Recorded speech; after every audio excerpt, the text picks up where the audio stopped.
book is really about thinking big with respect to your future career, identifying the small steps that will get you to the career that you've identified. I think on a professional level, I really wanted to bring together behavioural insights that will allow people build the future that they want in an accessible format, and taking people through a think big journey from goal setting to realisation. It's been shown by behavioural scientists that if we make small changes to our daily routine, we can have disproportionate effects on outcomes that we were actually trying to change. Really what I want to do with Think Big is to get people mindful about the biases that plague them. And there's lots that plague me, I can tell you, that I have to work on every single day. But once you're mindful of them, also putting things in place that allow you to overcome them. So for me, I would say that 80% of what holds me back is within my own control. It's my own biases. It's my own thoughts that hold me back. It's the narratives. It's the story that I tell myself. And then the other 20% is down to other people. So other people's biases. So people looking at someone like Grace and deciding that she doesn't really fit the mold.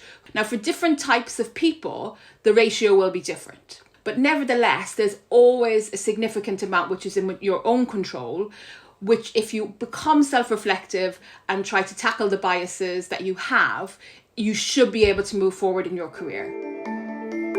Now, the other thing that I've learned a lot from behavioural science is that context really matters. So the environment that you surround yourself with. And there's an entire chapter dedicated in Think Big to kind of reconstructing the environment that's around you to allow you work better, smarter and faster. We're really talking here about, should I have plants in my office? What type of airflow should I have? In the event that I don't have natural light, what tweaks can I actually make to my lighting in order to make me much more creative and in order to make me much more able to concentrate, which actually are different. You know, we want different life for creativity. We want different life for being able to concentrate. And I think if you're working at home, now people possibly imagine that you're going to be available for them 24/7.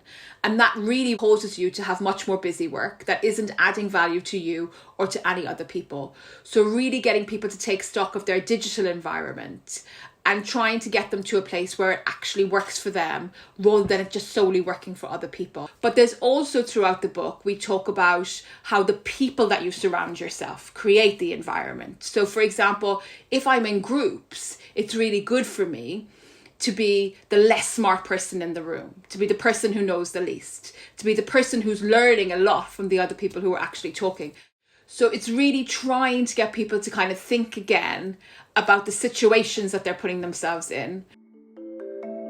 When I look back, I've realised that I've actually wasted a lot of time worrying about what other people think sometimes before actually trying to do things. Now that I'm a bit older, I realise that people just probably don't care that much actually about me, to be honest. And if I was making mistakes, they probably weren't even noticing. And we even have a name for that in behavioural science called the spotlight effect. Everybody is busy. So if I go out today and I go and pick some people who are random on the street, every single one of those people are going to tell me that they're busy. But yet, if you get them to time audit what they're spending their time on, what they'll find is that they're engaging in a lot of things that I call time sinkers.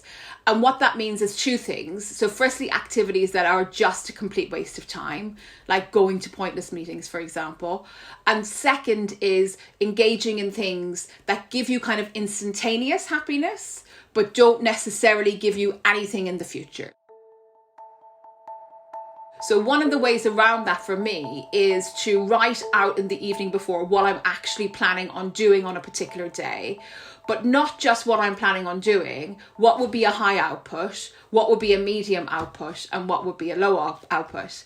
And it's surprising, and maybe this actually says something about me being an average person rather than being somebody extraordinary, but I usually end up kind of doing the medium output.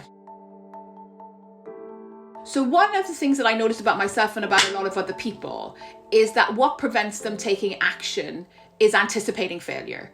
And this is kind of no surprise because in behavioural science, we know that an anticipation of event is actually a life experience in itself. So if you can imagine yourself in the situation where you're thinking about putting yourself up for promotion and all of your colleagues will go, The probability of success is never zero. So putting your hat in the ring actually makes good sense for you. If you imagine yourself doing public speaking, the chances of you doing an incredibly great job are also very, very positive.